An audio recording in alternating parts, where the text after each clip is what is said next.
क्या आप कल्पना कर सकते हैं कि एक सुबह आप उठें और आपके फोन से व्हाट्सएप गायब हो जाए, टेलीग्राम काम करना बंद कर दे और सरकार आपसे कहे कि अब आपको सिर्फ वही ऐप इस्तेमाल करना है जो सरकार ने बनाया है। सुनने में अजीब लगता है ना? लेकिन रूस में अब यह हकीकत बन चुका है। रूस ने दुनिया के सबसे बड़े मैसेजिंग एप्स के खिलाफ एक डिजिटल जंग छेड़ दी है। आखिर क्यों रूस अपने ही लोगों को एक ऐसे ऐप पर शिफ्ट करना चाहता है जिस पर जासूसी के आरोप लग रहे हैं? क्या यह सिर्फ एक ऐप बदलने की बात है या फिर कहानी कुछ और है? नमस्कार, मैं हूं सिद्धार्थ प्रकाश। आज हम बात करेंगे रूस की उस डिजिटल दीवार की जिसे अब और ऊंचा किया जा रहा है।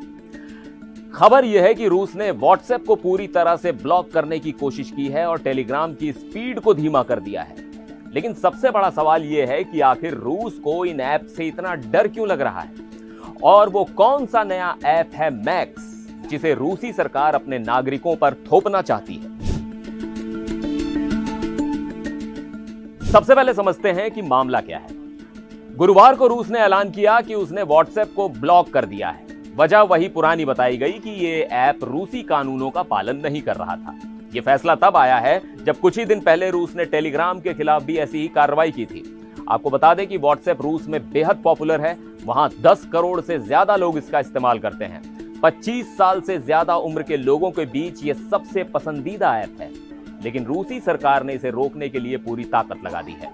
पहले उन्होंने इस ऐप पर कॉलिंग फीचर को ब्लॉक किया, फिर इसकी स्पीड को धीमा किया और अब इसे पूरी तरह बंद करने की कोशिश की गई है।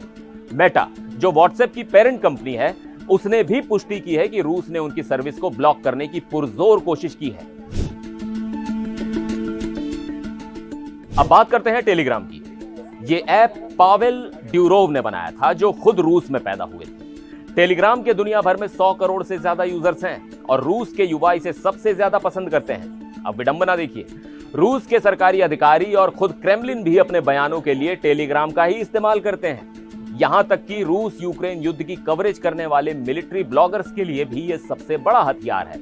लेकिन इसके बावजूद रूस के इंटरनेट वॉचडॉग ने टेलीग्राम की स्पीड कम कर दी है, यानी उसे थ्रॉटल कर दिया है। आरोप वही है, कानून का पालन ना करना। हालांकि अभी तक इसे पूरी तरह बैन नहीं किया गया है, शायद इसलिए क्योंकि अगर टेलीग्राम बंद हुआ तो फ्रंट लाइन पर रूसी सैनिकों और अधिकारियों के लिए ही कम्युनिकेशन का संकट खड़ा हो जाएगा। पावेल ड्यूरोव, जो अब रूस के बाहर रहते हैं, उन्होंने साफ कहा है कि यह सब सिर्फ इसलिए किया जा रहा है ताकि रूसी नागरिकों को जबरदस्ती एक ऐसे सरकारी ऐप पर भेजा जा सके जो जासूसी और सेंसरशिप के लिए बनाया गया है।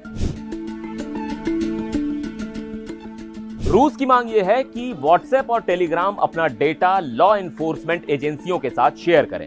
वो कहते हैं कि यह फ्रॉड और आतंकवाद को रोकने के लिए जरूरी है। लेकिन डिजिटल राइट्स के जानकारों और एक्टिविस्ट का मानना है कि आतंकवाद तो बस एक बहाना है, असली मकसद है निगरानी। आलोचकों का कहना है कि व्लादिमीर पुतिन की सरकार अपने ही नागरिकों की जासूसी करना चाहती है। वो देखना चाहते हैं कि कौन सरकार के खिलाफ बोल रहा है, कौन यूक्रेन युद्ध की आलोचना कर रहा है, और व्हाट्सएप और टेलीग्राम का एन्क्रिप्शन यानी सुरक्षा कवच उन्हें ऐसा करने से रोकता है। यही एंट्री होती है मैक्स की। यह रूस का अपना घरेलू मैसेजिंग ऐप है जिसे वहां की सोशल मीडिया कंपनी वीके ने बनाया है। इसे पिछले साल लॉन्च किया गया था और इसे एक सुपर ऐप कहा जा रहा है।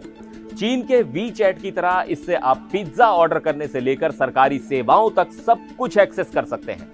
रूसी सरकार ने पिछले साल सितंबर से यह अनिवार्य कर दिया है कि वहां बिकने वाले हर नए फोन में मैक्स पहले से इंस्टॉल होना चाहिए। दावा है कि इसके 7.5 करोड़ यूजर्स हो चुके हैं। लेकिन रुकिए, इसमें एक पेंच है। व्हाट्सएप के उलट मैक्स में एंड टू एंड इंक्रिप्शन नहीं है। आसान भाषा में समझे तो जब आप इस पर मैसेज भेजते हैं तो वो रास्ते में सुरक्षित नहीं होता। सरकार जब चाहे आपके मैसेज पढ़ सकती है, उन्हें स्टोर कर सकती है। कई रूसी नागरिकों ने बताया है कि उनके दफ्तरों में उन्हें जबरदस्ती ये ऐप डाउनलोड करवाया गया है। एक्सपर्ट्स कहते हैं कि रूस अपने लोगों को एक ऐसे वैक्यूम या खाली जगह में धकेल रहा है जहां उन्हें सिर्फ वही जानकारी मिले जो सरकार चाहती है। बाहरी दुनिया की खबरें उन तक ना पहुंचे। हालांकि रूस के लिए यह रास्ता इतना आसान नहीं है। आज भी वहां के लोग वीपीएन का इस्तेमाल करके बैन को बाईपास कर रहे हैं और व्हाट्सएप चला रहे हैं। पावेल ड्यूरोव पहले भी रूसी सरकार से टक्कर ले चुके हैं। आपको याद होगा 2018 में भी रूस ने टेलीग्राम को ब्लॉक करने की कोशिश की थी। लेकिन 2 साल बाद उन्हें अपनी हार माननी पड़ी और बैन हटाना पड़ा। तो कुल मिलाकर तस्वीर यह है कि रूस एक ऐसी डिजिटल दीवार खड़ी कर रहा है जिसके पार देखना आम नागरिक के लिए मुश्किल हो जाएगा। वो चाहते हैं कि लोग सुरक्षित विदेशी ऐप्स छोड़कर सरकारी ऐप मैक्स पर आ जाएं, जहां प्राइवेसी जैसा कोई शब्द ही नहीं है। यह लड़ाई सिर्फ ऐप्स की नहीं बल्कि सूचना और आजादी की है। क्या रूसी जनता इस सरकारी दबाव के आगे झुकेगी या फिर वो तकनीक के जरिए अपनी आजादी का रास्ता खोज निकालेगी? इस पर हमारी नजर बनी रहेगी। फिर मिलेंगे एक और वीडियो में। आप देखते रहिए एनडीटीवी इंडिया।